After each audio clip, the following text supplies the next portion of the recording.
வணக்கம் டீச்சர்ஸ், எல்லாரும் நல்லா இருக்கீங்க நினைக்கிறேன். நானுமே ரொம்பவுமே நல்லா இருக்காங்க. நம்மளோட சேனலை தொடர்ந்து பார்த்துட்டு வர எல்லாருக்கும் ரொம்பவுமே நன்றிங்க. நம்மளோட சேனலில் டெட்டுக்கான ப்ரீவியஸ் இயர் கொஸ்டின் பேப்பர்ஸ் போட்டுட்ருக்கோம் அண்ட் இங்கிலீஷ்க்கான இம்பார்ட்டன்ட் டாபிக்ஸ் வீடியோ போட்டுட்ருக்கோம். பார்க்கணும்னு நினைக்கிறவங்க நம்மளோட பிளேலிஸ்ட்டை செக் பண்ணி பார்த்துக்கோங்க. And thank you for your support. So இன்னைக்கான வீடியோ என்ன பார்க்க போகிறோன்னா தமிழ் பேப்பர் 2. ஓகேங்களா, தமிழ் பேப்பர் 2ல இன்னைக்கு கேட்கப்பட்ட கொஸ்டின் பார்த்தீங்கன்னா 11th February 2023 ஃபார்னூன் செஷனில் கேட்கப்பட்ட ஒரு கொஸ்டின் பேப்பருக்கான ஆன்சர் டிஸ்கஷன் தாங்க பார்க்க போகிறோம். ஸோ எனக்கு தெரிஞ்ச இன்ஃபர்மேஷன்லாம் கண்டிப்பாக ஒரு கொஸ்டினுக்கும் உங்களுக்கு நான் சொல்கிறேன், சரிங்களா? ஸோ நம்மளோட சேனல் பிடிச்சிருந்தா கண்டிப்பாக சப்ஸ்கிரைப் பண்ணிக்கோங்க, அதேமாதிரி லைக் பண்ணிக்கோங்க. வாங்க வீடியோக்குள்ளே போகலாம். ஃபர்ஸ்ட் கொஸ்டின் என்ன கொடுத்துருக்காங்க அப்படின்றத பாருங்கள். கருங்கடலும் கலைக்கடலும் என்னும் தலைப்பில் பயண இலக்கிய நூலை எழுதியவர் யார் அப்படின்னு சொல்லிட்டு கேட்குறாங்க. நிறைய நம்மளுக்கு இந்த புக்ஸ் எழுதுனது யாரு, இந்த அவார்டு, இந்த புத்தகத்துக்கு எந்த அவார்டு கொடுத்தாங்க, எந்த வருஷத்துல கொடுத்தாங்க, இந்த மாதிரி கொஸ்டின். அதே மாதிரி பாடல் வரிகள் கொடுத்துட்டு இது எந்த நூலை சார்ந்த பாடல் வரி, அந்த மாதிரி கொஸ்டின்ஸ் தான் நம்மளுக்கு நிறைய இருக்கு. ஸோ இது யாரு அப்படின்னு பார்த்தீங்கன்னா தி. ஜானகிராமன் அப்படின்னு சொல்லிட்டு சொல்றாங்க, சரிங்களா? இந்த புத்தகம் எழுதப்பட்ட ஆண்டு என்னன்றதையும் குறிச்சுக்கோங்க, 1974. இது வந்துட்டு என்னன்னா ஒரு பயண இலக்கிய நூலுன்னு சொல்லிட்டு அவங்களே சொல்லிட்டாங்க இல்லைங்களா? இது வந்துட்டு என்னன்னா அவர் வந்துட்டு ரொமானியா மற்றும் செக்கோஸ்லோவியா இந்த கண்ட்ரிக்கெல்லாம் போன ஒரு அனுபவத்தை தான் அவர் வந்து இந்த புத்தகத்துல கருங்கடலும் கலைக்கடலும் அப்படின்ற புத்தகத்துல அவருடைய அனுபவங்களை எழுதியிருப்பாருங்க தி. ஜானகிராமன் 1974. அடுத்த கொஸ்டின் பாருங்க. கூற்று 1, 2 கொடுத்துருக்காங்க. எது சரி எது தவறு அப்படின்றத பார்க்க போறோம். இப்ப பாருங்க, ஆடுகுடி வளர்த்தமிழ் இரண்டும் வினைத்தொகைகள் ஆகும்ன்றாங்க. கரெக்ட் தானே?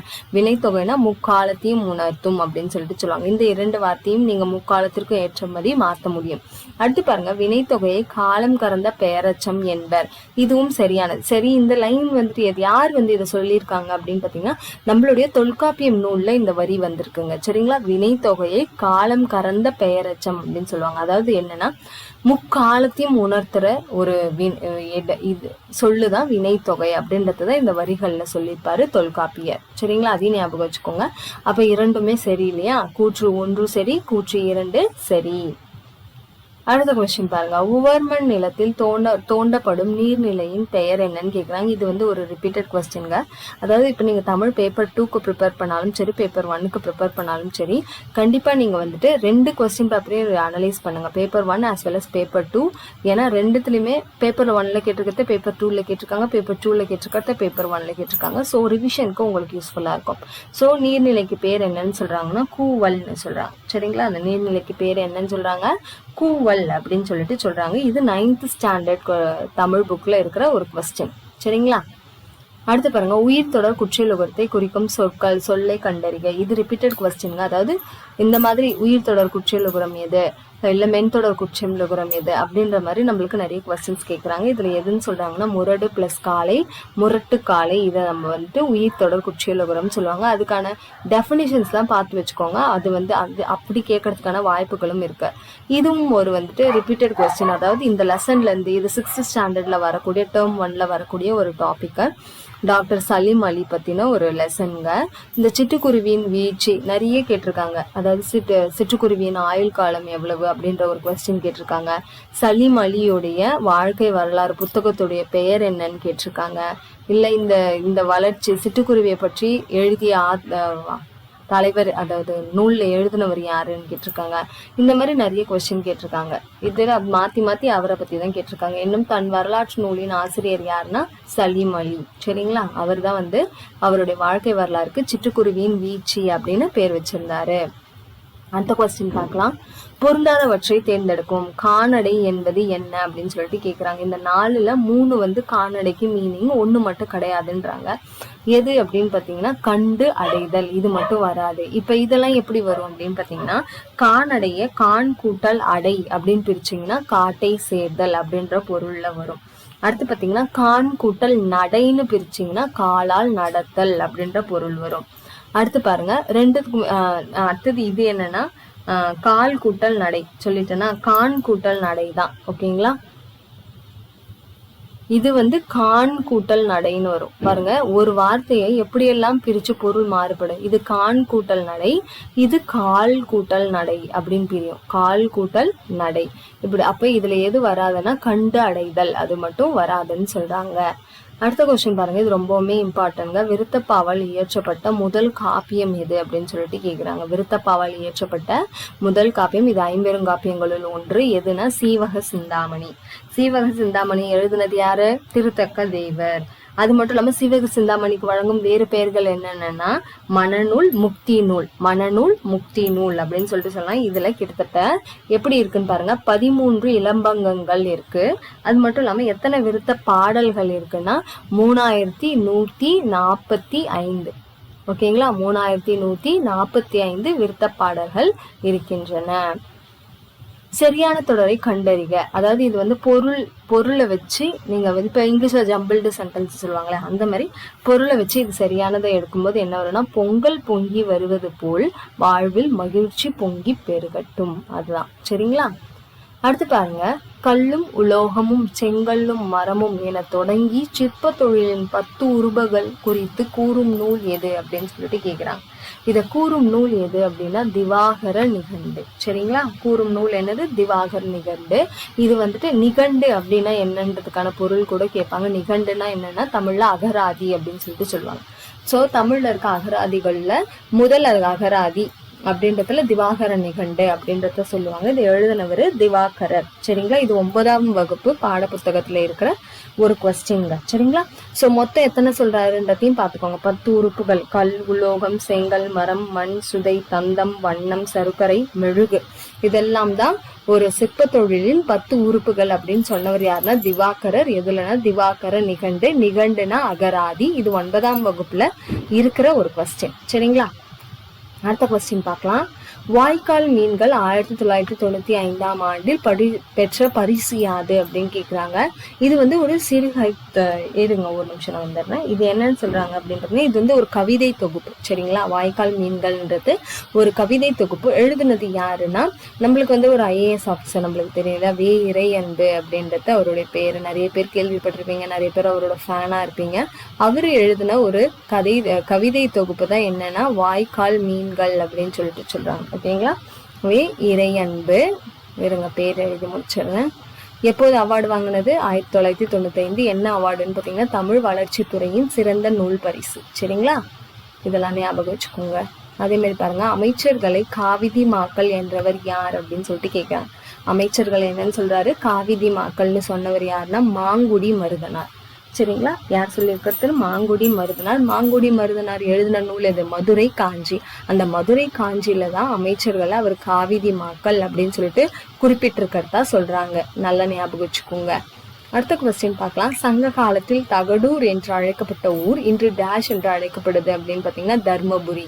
ஓகேங்களா, தகடூர் அப்படின்றத என்னன்னு சொன்னாங்க? தர்மபுரி. சரி, இந்த தகடூர் அப்படின்றது யாருடைய ஊருன்னு பாத்தீங்கன்னா அதியமான். உங்களுக்கு தெரியும் இல்லையா?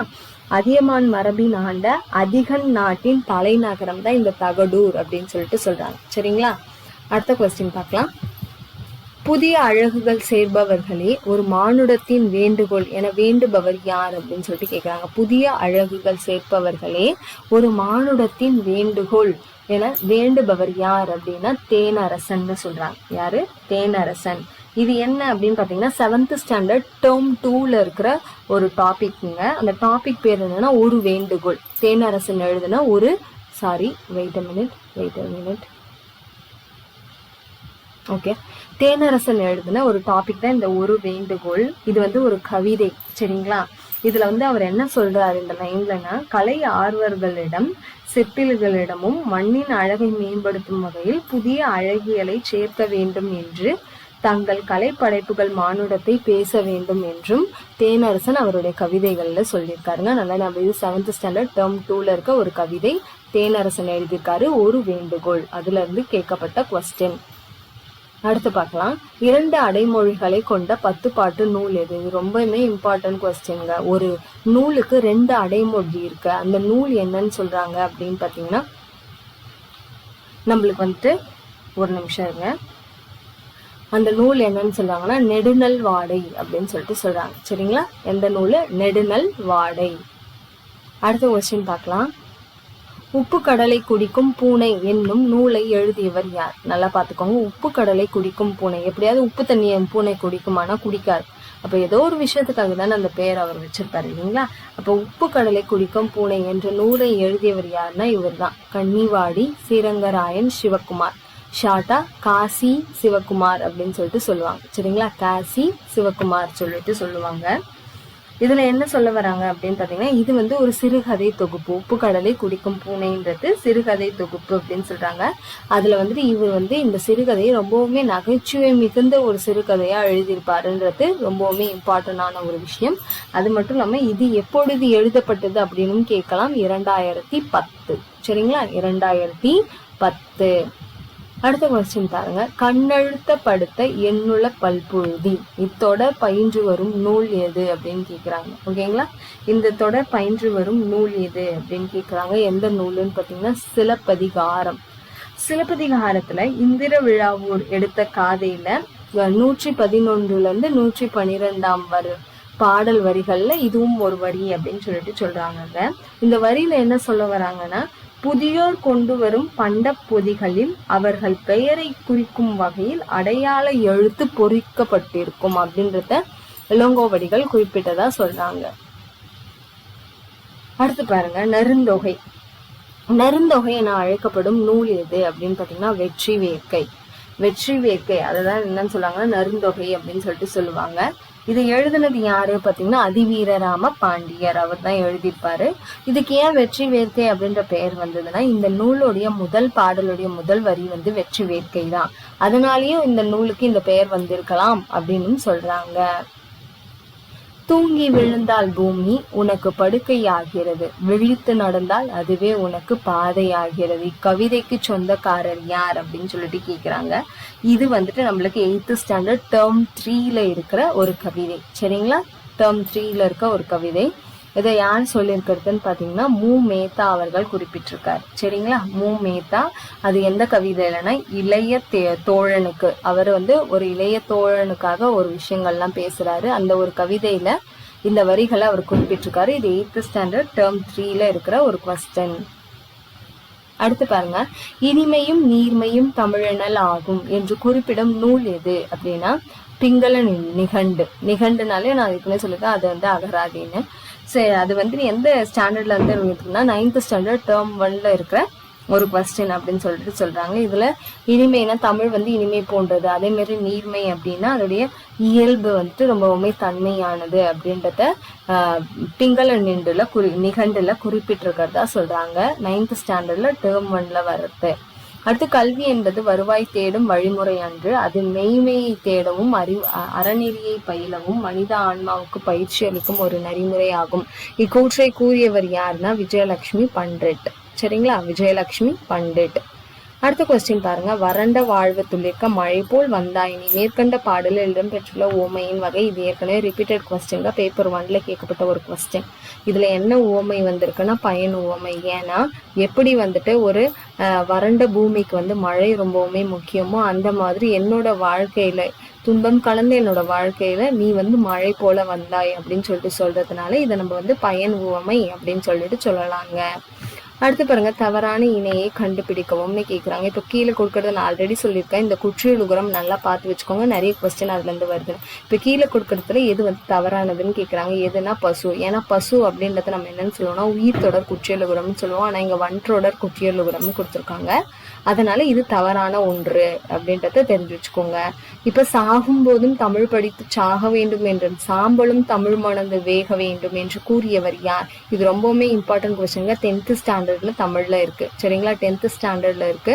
இவர் தான் சச்சிதானந்தன். இவர் தான் சொல்லியிருக்காரு, சாகும் போதும் தமிழ் படித்து சாக வேண்டும் என்றும் சாம்பலும் தமிழ் மணந்து வேக வேண்டும் அப்படின்னு சொல்லிட்டு. அடுத்த கொஸ்டின் நம்ம பார்க்கலாம். ஐநாவையின் முதல் பெண் தலைவர் யார் அப்படின்னு கேக்குறாங்க. அதுவும் யாருன்னா நம்மளுடைய விஜயலட்சுமி பண்டிட். அவங்கதான் ஐநாவையின் முதல் பெண் தலைவர். அடுத்த கொஸ்டின் பாருங்க, வடக்கு வீதி என்னும் சிறுகதை தொகுப்புக்கான 1999 இலங்கை அரசின் சாகித்ய பரிசை பெற்றவர் யார் அப்படின்னு சொல்லிட்டு கேக்குறாங்க. யாருன்னா முத்துலிங்கம். சரிங்களா, இவர் தான் வந்து சாகித்ய விருதை வந்து பெற்றிருக்காரு. எப்பொழுது வந்துட்டு இந்த வடக்கு வீதி அப்படின்ற நூல் வந்துட்டு அதுக்காக அவர் வந்து பெற்றிருக்காரு அப்படின்னு சொல்லிட்டு நம்மளுக்கு சொல்றாங்க. சரிங்களா? வடக்கு வீதி அப்படின்ற நூலுக்காக அவரு பெற்றிருக்காரு. முத்துலிங்கம், இவர் இலங்கையை சார்ந்தவர் அப்படின்னு சொல்லிட்டு சொல்றாங்க. அடுத்து பாருங்க, செக் நாட்டை சேர்ந்த நாடக ஆசிரியர் யார்? இது ரொம்பவுமே இம்பார்ட்டன்டான ஒரு கொஸ்டின்ங்க, நிறைய தடவை கேட்டிருக்காங்க. காரல் கபெக். சரிங்களா?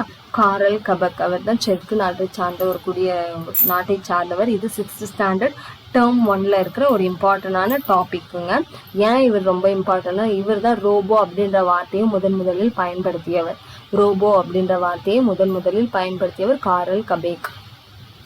உலக பெருந்தமிழர் என போற்றப்படுபவர் யார் அப்படின்னு கேட்கிறாங்க. உலக பெருந்தமிழர் என்று அவருக்கு வந்து ஒரு பட்ட பெயர். அது யார் சொல்லியிருக்காங்கன்னா, ரா இளங்குமரனார் அவரை தான் சொல்றாங்க. அவருடைய இயற்பெயர் என்னன்னு பாத்தீங்கன்னா கிருஷ்ணன் சொல்றாங்க.